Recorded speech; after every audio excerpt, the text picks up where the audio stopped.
and I'm happy to be moderating this session. And I work with CNBC Africa, and CNBC Africa's role is to propel and to amplify the great business voices and the great business events that are taking place here in Rwanda and across Africa. And so to help us go through this particular session, I'd like to invite my panelists who will be joining me right here on set. And we are going to have an amazing conversation right here. This conversation is not supposed to end on these four walls here. I want us to amplify it through the social media platforms. Use the hashtag BKDigital, and feel free to tag Bank of Kigali and every other panelist that is here that is on social media. Right, so I want to start off with our host today. Actually, for this big event, I mean, don't run away from me. You've handled enough pressure, at least you can do. I want to hear, first of all, from you. How do you feel, first of all, sitting there, having gone through the stage of what has just happened here today? What does it make you feel, first of all, looking at the journey, where it all started, and now at this particular moment where we're seated today? Thank you, Eugene, for being with us today. I think my feelings are mainly, I think, pride when I see what Chanel, Ben, and Barbara have presented. I'm very proud. But also, I measure the journey we've traveled so far. And I would be lying if I would say that we didn't have many sleepless nights, sometimes a lot of anxiety. But I feel a sense of fulfillment and satisfaction because we are celebrating a milestone. Yeah. But also I measure what is ahead of us, which is daunting because now we are setting the bar very high on expectations. Yeah. And I expect all our clients to be challenging us. Now that we've presented all these things and you've seen our capabilities, I want people to be challenging us every other day, add this feature, change this experience. Because now we have the capability, we have a team that can do that. And yeah, I measure the journey that is still ahead of us. And I feel humbled because leading a large bank, being entrusted with people's funds, yeah. I think it's really our job to make sure they have great experiences with us. Yeah, but a digital factory, why? I mean, you could have chosen to just sit in a comfort zone and say we are good. I mean, our customers are just okay with what they're doing. What inspired the idea of putting together a digital factory, and what are the expectations from it? So I explained probably briefly the journey. We started with comprehensive assessments, of what we need to, because every one of us understands and agrees that the future is digital. Yeah. So we have to be able to offer experiences on the phone, mainly on a smartphone, to all our clients. Yeah. And we realized that getting there will require a lot of investment in infrastructure, servers, you name it. But we needed to set up a special team that will be mandated to help us innovate. Yeah. And I remember when we started recruiting, and you would see some people coming with dreadlocks, and they'll be like, "But guys, we're in the bank. We want you to have a tie and a suit like everyone else." But I came to understand that if you want innovators, and now we are hiring designers, you've seen that all these artworks is actually done by people. We are not hiring the usual banker. It's not a normal banker. We are hiring people who bring a diverse skill set, and we also want them to be very agile in the way they function. They can't, follow all the processes. We want them, of course, to be compliant, but we want to give them some room of maneuver on how they deliver. So we set up the digital factory. I think you should visit it. It's actually a beautiful place. And we have great minds. Most of them are probably under 30. Obina must be the oldest with just 30, right? Sorry. And the energy that in that place, I think is super inspiring. Right. And things are happening. So you've seen the products that they're developing. And I'm very proud that we are able, as a bank, to own the experiences of our clients. Right. So we can contract third party for back-end solutions, a core banking system. We won't develop that. But when it comes to how our clients transact, we want to own it, because you cannot really outsource a client experience. Yeah. And we are very proud that we have solutions that we own. We have the source code. And the client can tell us, I would want you to change that. And we're able to do that in no time. Right. And this is this sense of independence, I think, is very important to us. The sense of independence is very important. Finally, a place where you're not your hair. You are what you can deliver. I'm going to skip Obina for a minute and then go to Mapula. Mapula, first of all, a warm Rwanda welcome to Mapula, first of all. You're the incoming, actually the current new MTN Rwanda CEO. And we're now talking about digital financing services and solutions. As you come and check your in-desk, I'm sure you've already had a lot of that on your desk when you arrived at your office. What is it that you're going to be doing in line with what is happening here today? What is actually your role, if we can start from there? No, thank you, Eugene, and good evening, everyone. I want to start off by congratulating Diane and her team. I think what you've done is really bold and ambitious, but it's quite transformational, and I think we are quite proud to be a partner of yours in this journey. So I think from an MTN perspective, the role is twofold.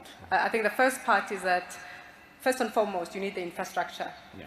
The technology that enables digital services to function is really our network. Yeah. And I think we're quite proud about the fact that we are the leading provider of technology from a network perspective in Rwanda, and we've been able to provide that across the country, which enables digital services to then function on that. I think secondly, smartphone is obviously a biggest barrier today. So most people are within a coverage area, but overcoming the hurdle of connectivity is really about the smartphone. And the reason we were interested in really partnering with BK in this journey is that once you have the smartphone as a barrier and you are able to remove that, you are able to then enable the access that consumers want. And MTN Rwanda has always been a driver for digital and financial inclusion, and we recognize that smartphone is the biggest barrier right now. Globally, it's not unique to Rwanda, but globally we still have more than 3 billion people who don't have access to connectivity because of smartphones. And I think the pioneering action that's been taken in this country, obviously we're proud to be a part of it, enables us to remove that barrier. And then secondly, with our subsidiary Mobile Money Rwanda Limited, we've been able to then use our digital financial services offering to allow for the payment. I think one of the beauties about the service is that it enables everyone, whether you are in the rural areas, whether you are in the city. So for us, it's quite exciting because we've been able to allow for anybody to access smartphones. So from as little as 48,000 for a 3G device, and it goes all the way to high value devices. So I think we are looking at 3 parts of the journey: the connectivity, the smartphone, as well as the service that allows for the payment. Right. I'll be hearing from the regulator, and I'll also be coming back to Obina as promised, but let me go over to the PS. From a policy perspective, we're talking about a country that is deliberate in pushing policy around digital finance services in this country. Why? Thank you, and first of all, so congratulations to Bank of Kigali for this amazing launch and for having us. And now to your question, it's no different when you think from a policy perspective to a bank that is serving clients. At the center is the citizen. It's the client.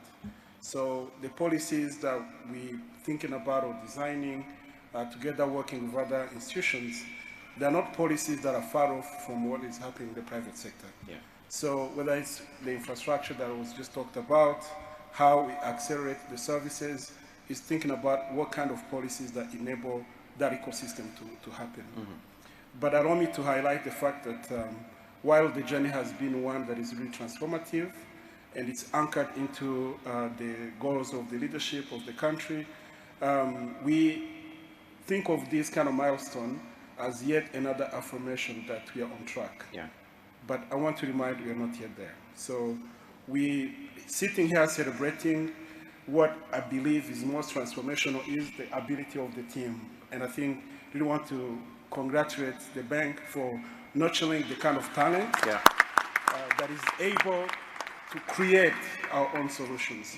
So if you look at the kind of policies we've been working on over the years, and the transformation in that is the fact that we're working away from imported solution, for lack of better words, but building the capacity. So the talent, the skilling has been at the center of the policy, hence different partnerships with education institutions, because we know it's not just the policy, but it's capabilities, the human capabilities to do the work. Right. So that's number one. Number two is enabling the citizen as the receiving end. So I'm happy to see what is also launched today, the device financing. If these services are digitalized and made easy, but citizens cannot access, it does not make sense. So the policies we are working on are those that ease the financing of devices, but also most importantly, creating channels that invite partners like the bank, MTN, and others to invest in enabled citizens. So this is digital literacy that we are working on. So I think what we are seeing here is a result of that environment where both the government institutions, but also the private sector can, drive that transformation that is anchored into building capabilities. Right. And so the PS is saying, hold up. No, don't party yet. Don't celebrate just yet. There's still a long way to go. But let me hear from the central bank governor, as the regulator. Governor John, how would you describe what we just witnessed today? We're talking partnerships. How would you describe today's event? Yeah, thank you, Eugene. Let me join my colleagues to start by congratulating our colleagues, Bank of Kigali, and thank you for inviting us to. Thank you for inviting us to be part of your interesting show. It's really exciting. It's exciting times to live in. When you look at these products, but beyond the products, as the PS has said, the young ladies and gentlemen that were presenting the products, young, smart, confident, that shows more will come. So we really congratulate Bank of Kigali for this show. Yeah. But at the end of the day, what is it all about? It's we as a country, why are we excited to be part of this? It's as PS has said, it's really speaking to the bigger vision of the country.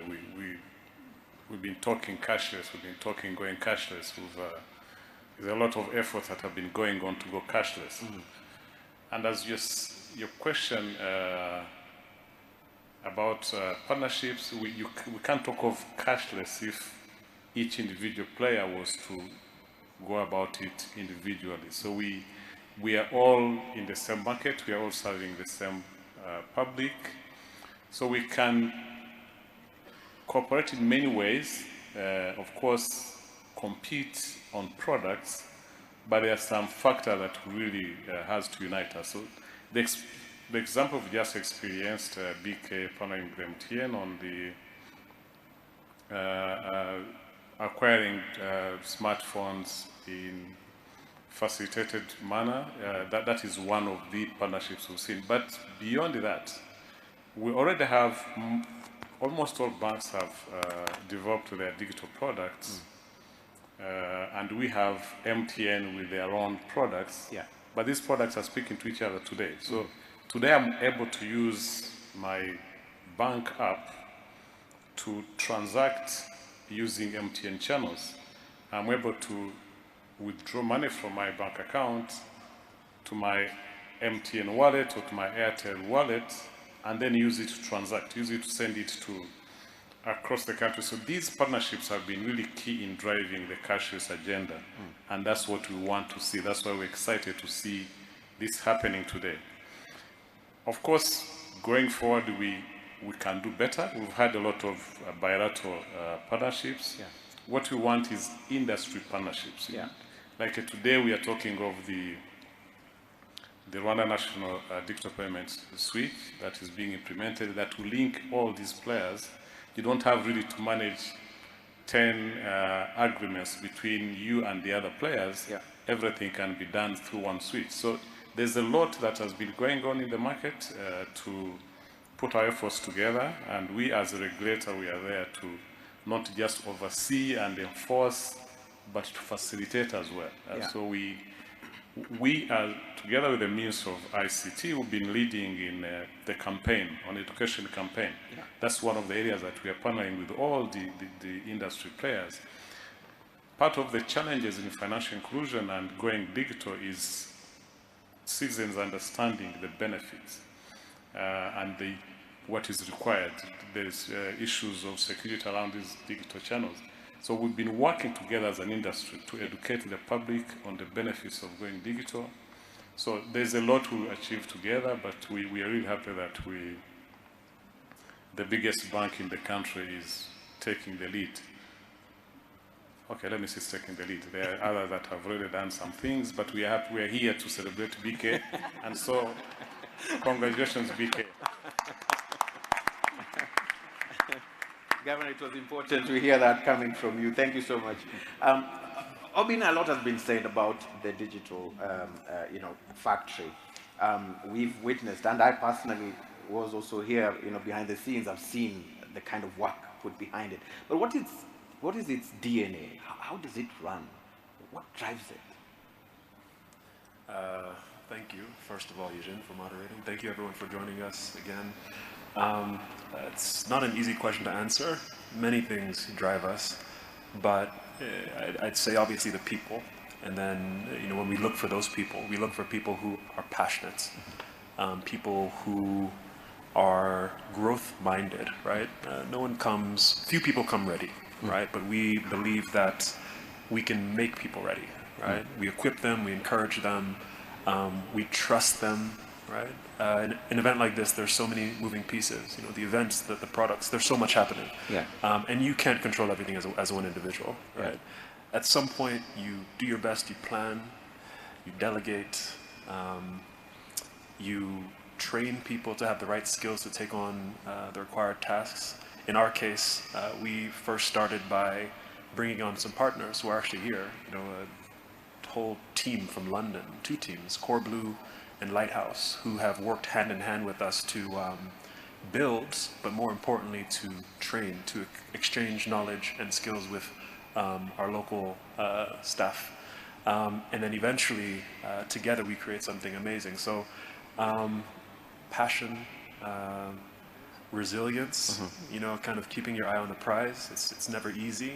The task itself is difficult, but the obstacles in the way, whether it's interactions with other people within the bank or outside the bank, those relationships, unforeseen technical challenges, you have to stick with it and persist and keep pushing towards the finish line. I mean, as recent as 24 hours ago, we were still working on things related to the products we launched today. But all along the way, we kind of kept faith because we trust the people who are working to bring this to reality. So it's a lot of soft things, right? That make us tick. But I tell my team that the 2 things that unite us. One is character. The second is your output.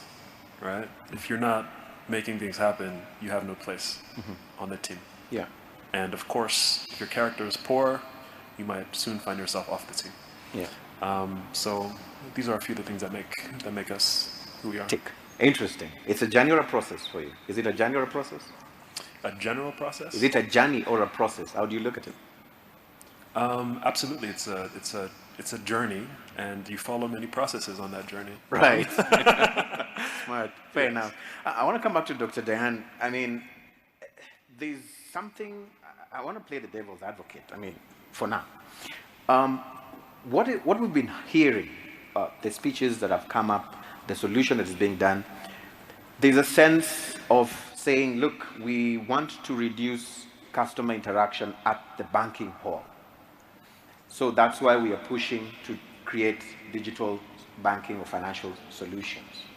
Talk to us, or talk to a group of people who are seeing this as a risk, first of all, for their jobs, in terms of that teller who now feels, whoa, wait a minute. This thing is going to take away my job, and so I'm not going to be advocating for it. What message would you be telling that person right now if they're listening to you? So it's very simple, and we communicate with our people often. Today we have, give or take, 300,000 clients active. It's very small in a country of 13 million people. Yeah.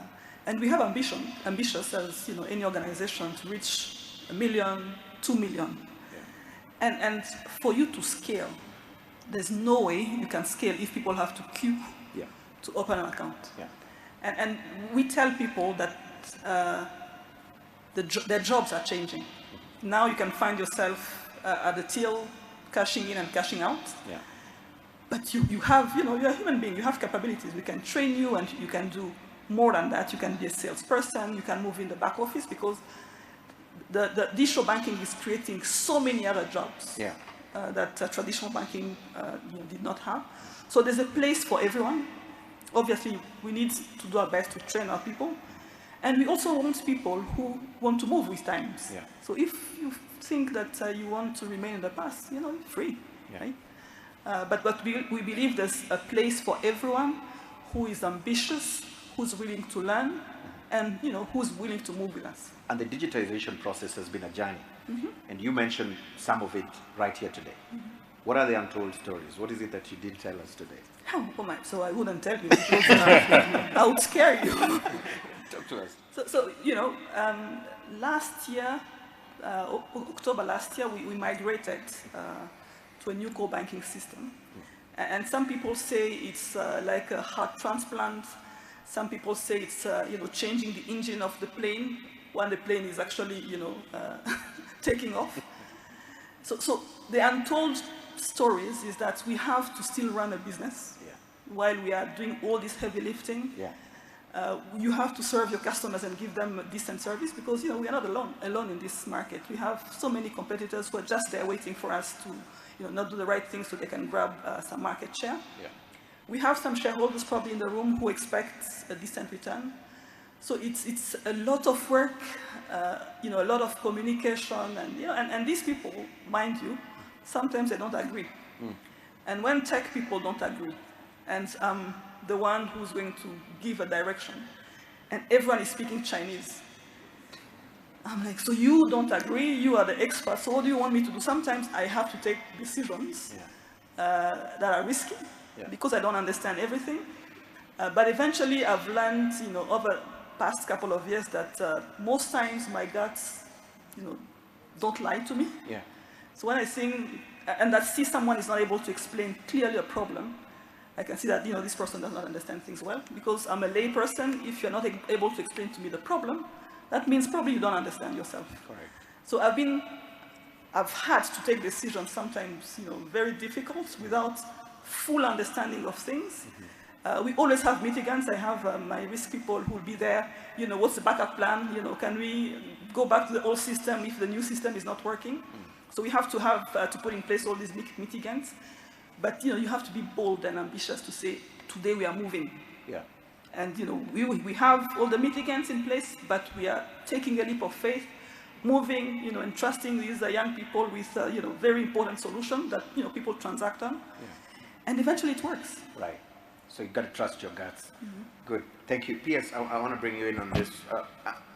Rwanda set ambitious targets to move to cashless economy, and a lot has been happening in that particular space, like you just mentioned earlier. At what point do you think the country is today to achieving this digitization goal? Well, thank you. I like that you put it broadly in the digitization. Cashless is one element, but we have many other metrics that we have to look at, broadly speaking, in digitization. Where we are now is really at the cusp of true innovation, because previously the focus was laying the foundation, which is the infrastructure. It was creating, enabling regulatory and policy framework that most of it has been done. So where we are is not just digitizing services, but it's actually innovating the kind of services that enable collecting data and structuring data in a way that will influence the policies of the future, but also the products of the future. Any of the service that we have digitized now in Rwanda, and we are to answer mathematically to your question, over 60% of the services government delivers to the citizens are fully digital. A few of them are semi-digital. But our goal by 2024 is to be at 100%. Now, any of these services generates data. And with the governor and the central bank and the team and many other players, we've been taking a step back and saying, what kind of data do we have at our hands? How do we leverage the emerging technologies? How do we tap into, again, the brilliance of the talent that we have at hand to think about the next set of solutions? Yeah. So the journey is not just now a digital service or just cashless.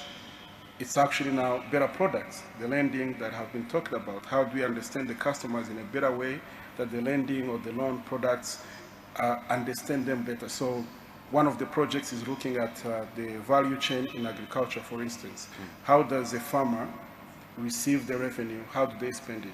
How can we serve them better from a financial inclusion perspective? But also, how can the journey of that produce from the farm to the last consumer using e-commerce, market insights and other tools benefit better the farmer? So that's where we are. It's really, again, reaching our goal of digitization, globally speaking, but also better customized solutions to the citizens. Right.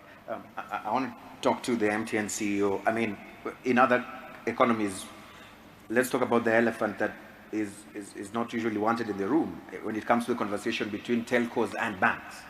A lot of people have always said or felt that there is a really thin line between what is competition and what is not competition. We have heard even in other economies where there have been complaints that telcos need to stick to their lane.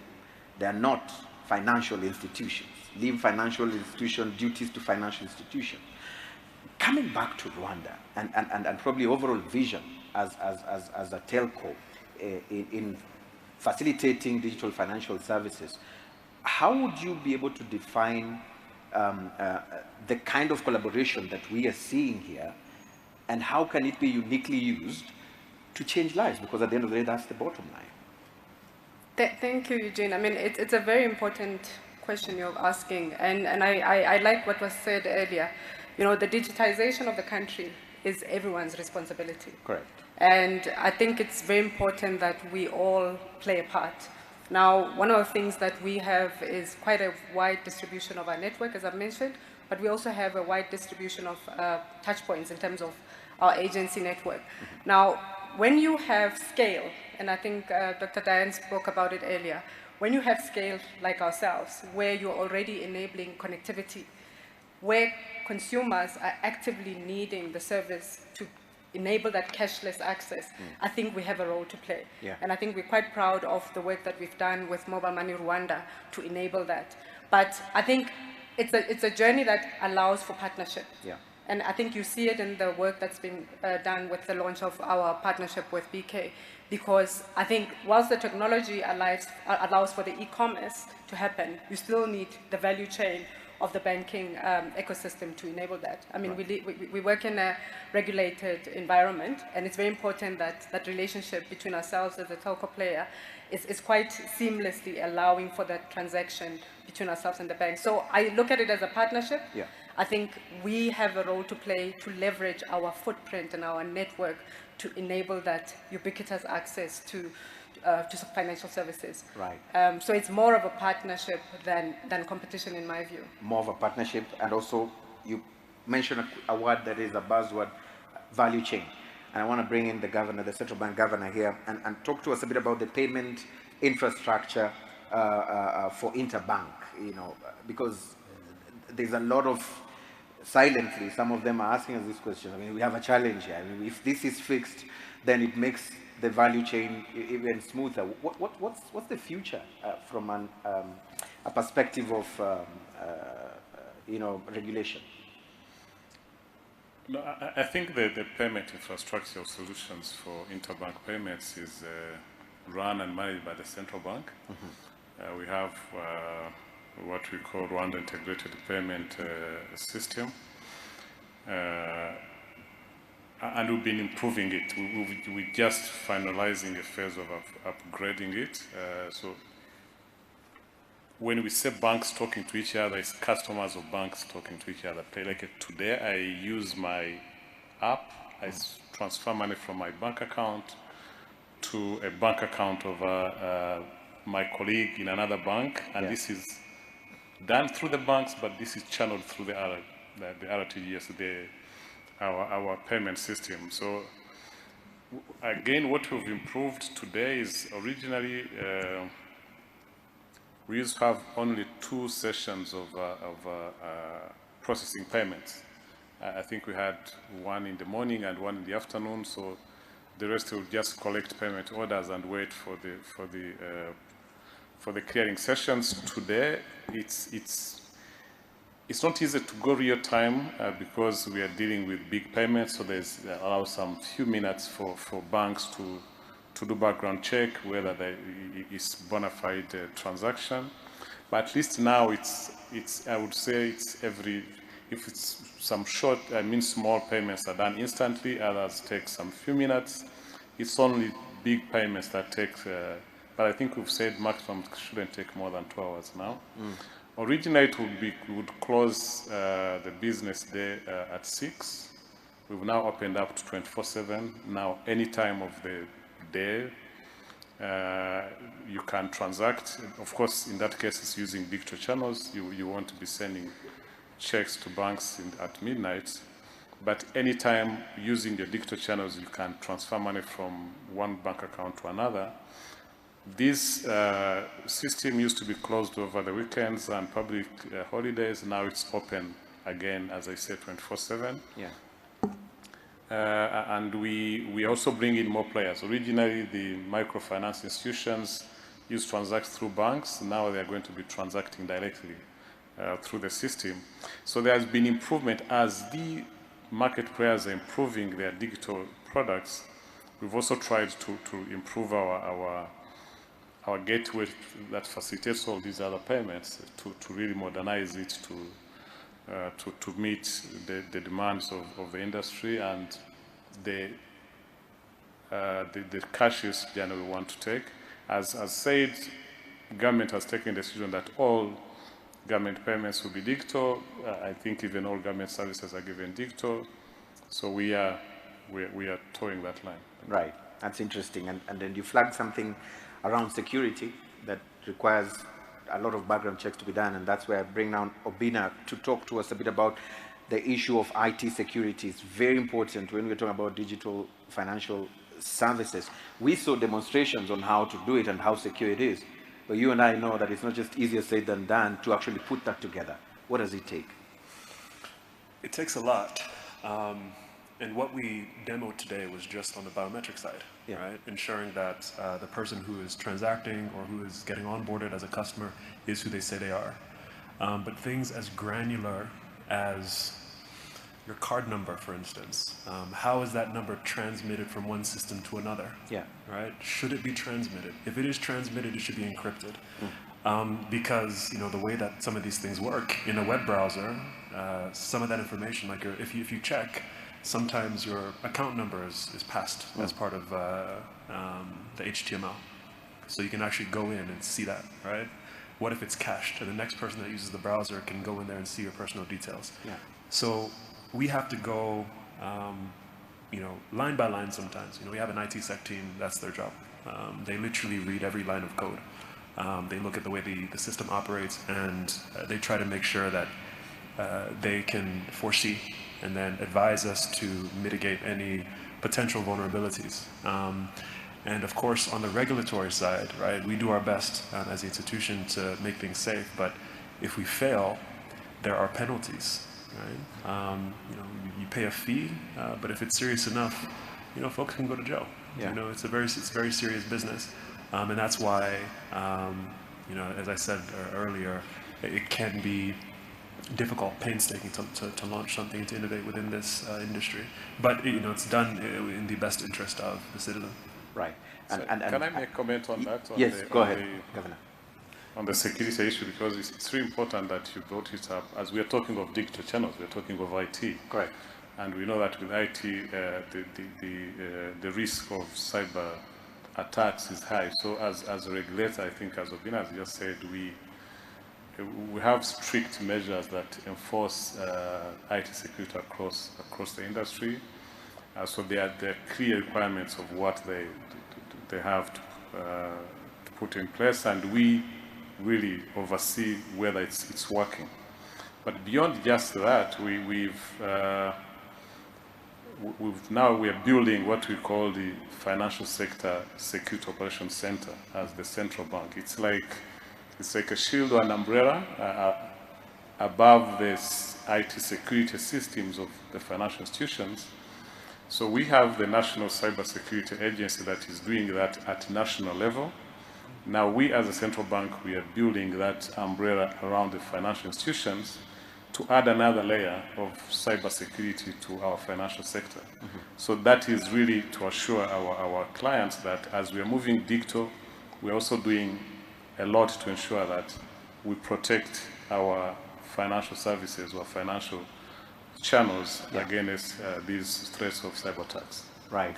That's interesting. And Piers, from an intergovernmental and interstate perspective, Rwanda can't do this alone.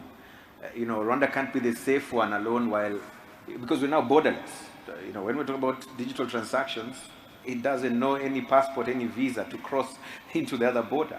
What's the level of collaboration with probably, let's say, interstates to ensure that from the aspect of cybersecurity, dealing with cybersecurity, at what level would you be able to share with this forum today that you'll be able to give that confidence that you're safe?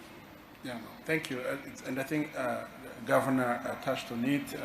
We are guided by the newly established National Cybersecurity Authority, but as you put it, some would go a step further and say the walls of the future will be fought in the cyber space, and that tends to be true.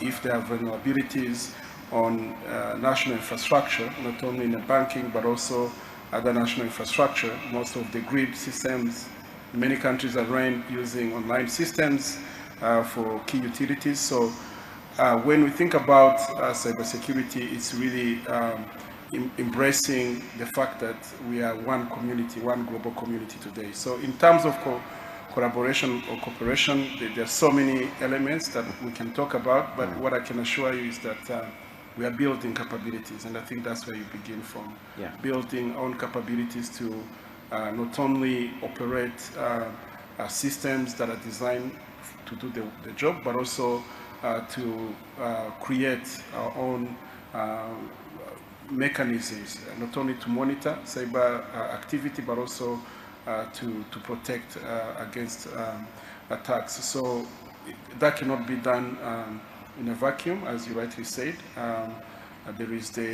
also the International Telecommunication Union. There is also different policies that guide how do you establish some of these measures. But maybe the last thing I would say is that we launched the government launched a year ago the Data Privacy and Protection Law, which is going to be the guiding law in terms of how all of this is enforced at institutional level. And we have about a year now for compliance. So today, what is happening is building awareness and capacity. There's a lot of training that are benefiting banks and other institutions that hold data, but also when it comes to how safe and secure our hosting capabilities are. And so that's where I think the infrastructure, the resilience of our country and our data relies on being able to have the robust and secure infrastructure that we can be able to own and manage and monitor to ensure the safety of the data. So a lot is being done, but I think we can safely say that we're on the right track, looking at what is being done. Right. Dr. Diane, I mean, it must have cost BK an arm and a leg to put this digital solution together. And it's interesting that you are already or have already experienced what it takes to invest in digitizing your services. Let's talk about the young entrepreneur or upcoming businesses that also are planning to learn from you and also want to digitize their processes. What's on offer in terms of support, financial support, to digitize their operations? So first of all, I think for young entrepreneurs, what we want to offer is a seamless, way of transacting and managing their money, their funds. I think that's pretty much very important. When you're an entrepreneur, you really want to have full control over your finances. I think that we can offer now on digital platform. And it's also seamless and not costly. Because as an entrepreneur, I can imagine you spend a lot of time in building a company. You don't have time to go to the bank and check a balance, etc. So that's one thing we offer. But as a bank, we also finance operations. Obviously, when it's a very young business that has not, shown even a proof of concept, it's difficult to engage. But we have a CSR arm that supports young entrepreneurs with training. We even do interest-free loans. This is our BK Urumuri project. And we do that, I think, every year we have a cohort of 20 to 30 young entrepreneurs that we take through training. Because we want people to understand that building a business is not just having a great product. Building a business is, building your accounting, building a team, managing a team. So there's a lot of things that are involved in building a business. And we take them through that training. And we even tell them, we give them tips. This is how banks want to see you. This is what banks want to see you doing. If you deposit often with a bank, of course you get a better credit score. And these are tips that we give young entrepreneurs. So when they come to us for a loan facility, a working capital facility, we can see the track record on the account, and you're able to score them and give them credit. Right. Mapula, I want to hear from you. What's your vision for investing in the tech sector? I mean, over the next, let's say, 3, 4, 5 years to come. Yeah, I mean, it's a very exciting time. I think one of the exciting things is that, first of all, digitization is really going to enable e-commerce. And I think what that means is that it actually allows for the industry as well as the country to scale in terms of opportunities to transact. From an MTN perspective, I think one of the things we are proud of is that we are planning quite an exciting rollout to enable our network. So I think we have a network which is quite ubiquitous across the country, but to really enjoy the power of the internet, you really need to have the best-in-class technology, and that means 4G. And when you have services like what we saw today in terms of the applications that we presented, as well as the internet banking, the real power of the experience, user experience has become a differentiator. For the customers to really enjoy the power of that experience, you need the best-in-class connectivity. And we're quite excited to be preparing to invest quite heavily in the next few years on enabling full ubiquitous access to 4G, which I think is still limited. I mean, you saw the numbers, 20% penetration of smartphone. And I think we're also quite excited because there's a lot of partnership opportunities in terms of putting devices in the hands of consumers. We started a journey in 2020 where we started on a program together with the Ministry of ICT, connecting Rwanda. Now, the road is long. I mean, it's really something that we have to acknowledge, because at 20% penetration, what it means is that there's a lot of investment that has to come together with partnerships like what we formed, but not just with the banks, but with many other partners across the world. So I think I would say that we are pretty much at an exciting stage of beginning the journey. But I think that the investment commitment from our side is there, both in terms of enabling the connectivity as well as enhancing the access from a smartphone perspective. Right. I'll come to you, Obina, but before that, let me talk to the Central Bank Governor just on that 20% penetration. Governor, what would you propose from a regulatory perspective for the players, for the stakeholders, to speed up this process, to increase this penetration level? Are we looking at a scenario of going a carrot or a stick way? I mean, what would work? I think it goes back to the question you asked me at the beginning of partnerships and collaboration among the industry players. Today, as I said,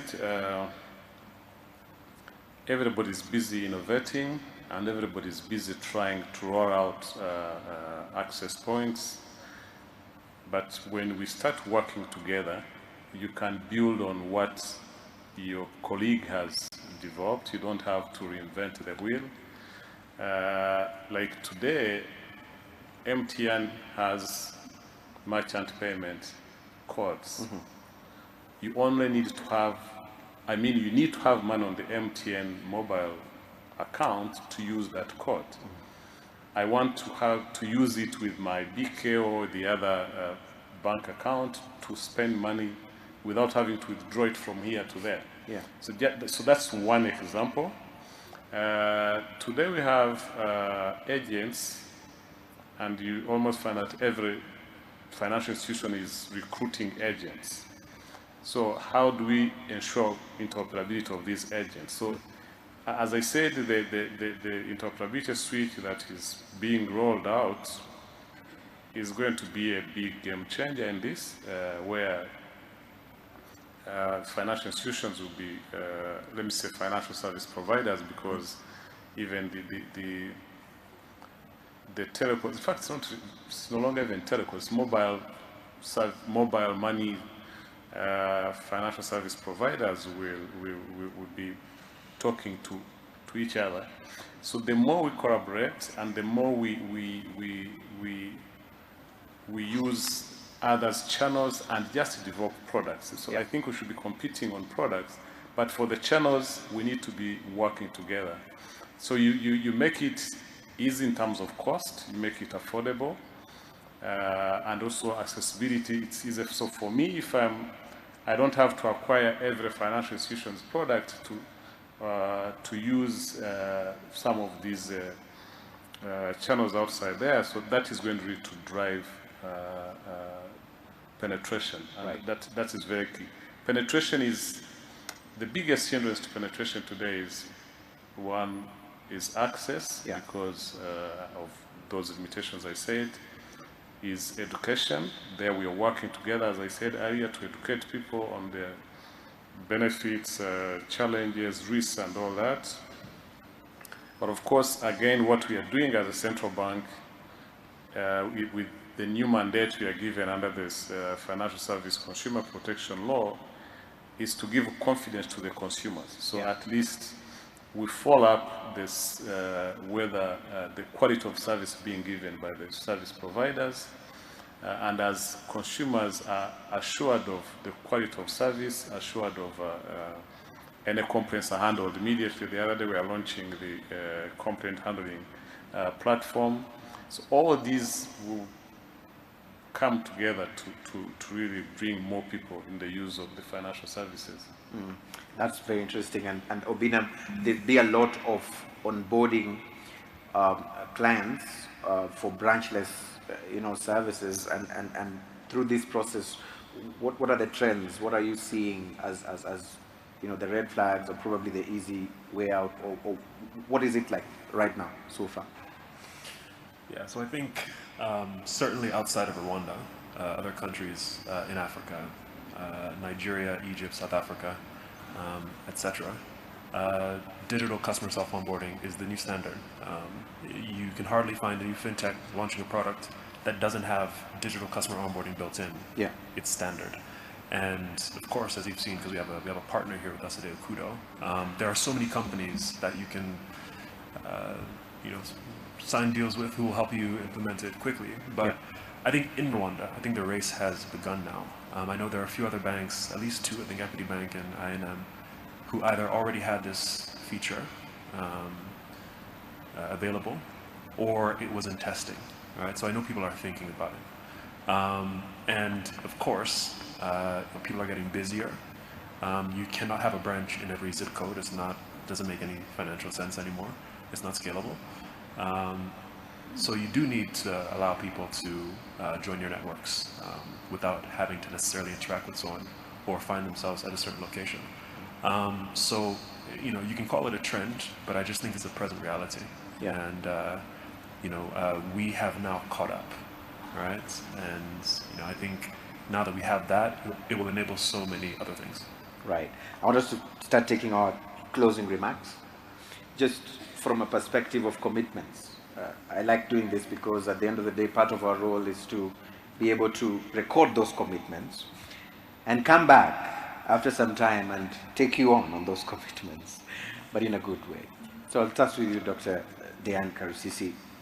What is it that you're committing? First of all, from a country perspective, in plugging into the digital or digitization of the economy perspective, but also for your clients at Bank of Kigali.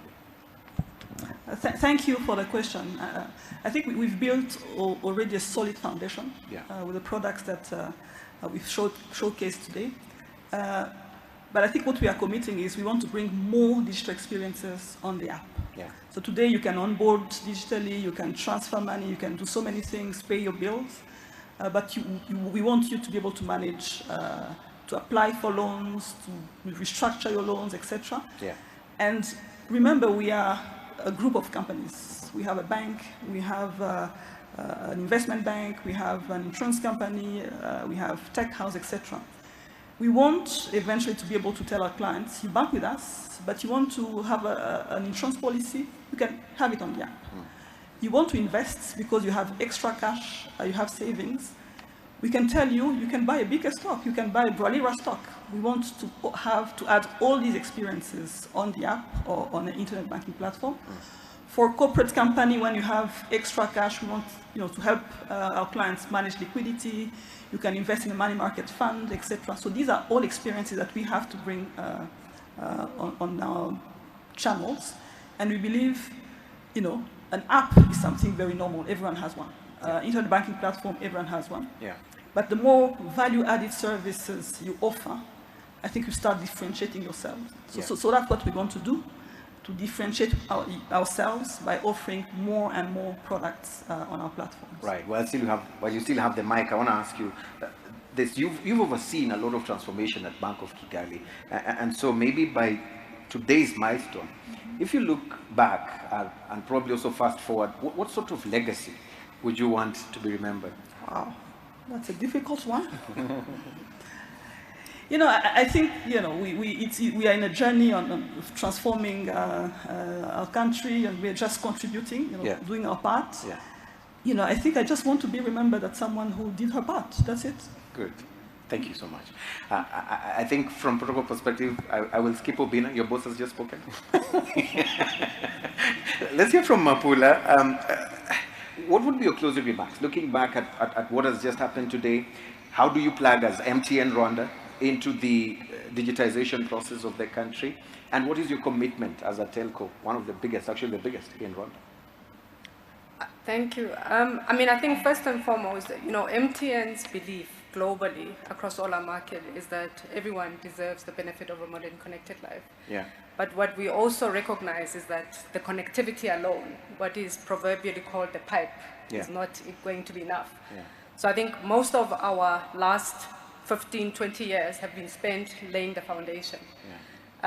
What the future looks like for us is really enabling a digital future for every Rwandan. And what that means is that we want to get a smartphone into every Rwandan's hand. We're quite ambitious and bold about it, and we are willing to really put a lot of investment to make sure that that happens. Because what we recognize is that once digitization is in the hands of the Rwandans, we know that basically it allows for the country to grow. Not only from a sort of financial services perspective, but when you look around, there was talk earlier around some of the value chains, be it agri-tech or edu-tech. A lot of what we need to really unlock the growth in the country is pivoted on getting digitization in the hands of whether it's a child or a farmer. So I think we are very committed to the future of the country being digital. And I think we have a lot that is lined up in the pipeline to make sure that that happens. Right. Interesting. Mr. Governor, your colleague in Kenya just yesterday was talking about how he's been receiving a lot of calls from the president there when it comes to pushing for financial inclusion in that country. And it culminated in a big announcement there that saw the 50% cut on the interest for the overdraft, solution there for digital inclusion. Talk to us a bit as we close.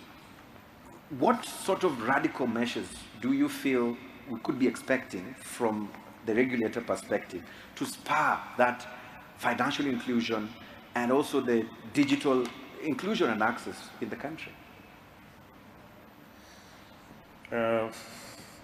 Maybe radical is a bit a strong word, but a lot has been going on from within the financial sector. We've seen phases of transformation within our financial sector, supported by different factors, of course regulation being a key factor in this.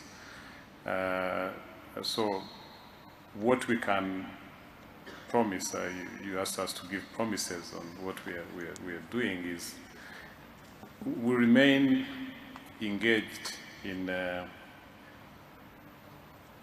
always creating an enabling environment for development, but within the context of stability and security of the financial sector.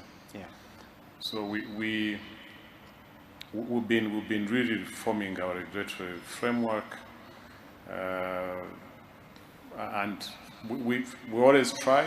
I know the financial institutions have maybe bigger capacity in terms of investing in a lot of things, but we're always trying to try and be ahead of the curve as a regulator to avoid stifling innovation because we are not sure of what is going to happen. Yeah. I know that there are still questions here and there. I know we've been discussing with the financial institutions on data hosting and all that. I think the new data protection law, the guidelines, we are working with the National Cybersecurity Agency to make it easier to take advantage of the technological advancements globally to support or to ease the restrictions on data hosting that are there. Yeah. So that allows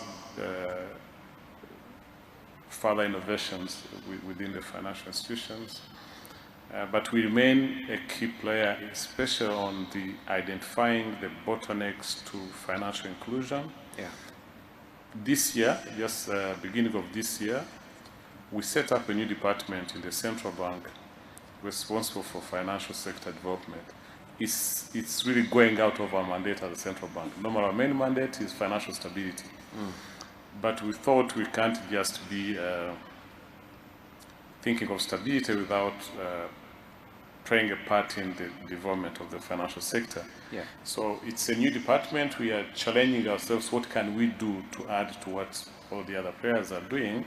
And part of the drive we've been having in educating the communities on different financial products is within this new mandate we've taken on. The other mandate that is key is on the consumer protection, as I said. That assures the consumer, that gives confidence. The consumers gains more confidence in working with the financial service providers, and therefore we see more being onboarded on the use of the financial products. So, yeah, of course, we continue working with them and challenging them on what they can do better. And I'm happy that there are a lot of initiatives really coming up to try and improve on consumer, on access to finance, which is good for the population, but also good for the financial service providers, for their businesses. So there's a lot going on. Yeah. I wouldn't see there's anything really that would call radical, but there's a lot going on, and we see ourselves as at the center of this, and so we need to play our part if we are to facilitate what they are doing. Perfect. PS, you have the last word, and as you speak, talk to us about the fintechs, their future, from a policy perspective, to encourage them to build more, BK digital factories, so we can see even more of them spurring out there. You have the last word. Oh, thank you. Starting maybe from the fintech, as you ask, this is one area that is part of our proof of concept as a country. We want to drive innovation, but also investment. What I would say is that we want more embracement of what they have to offer.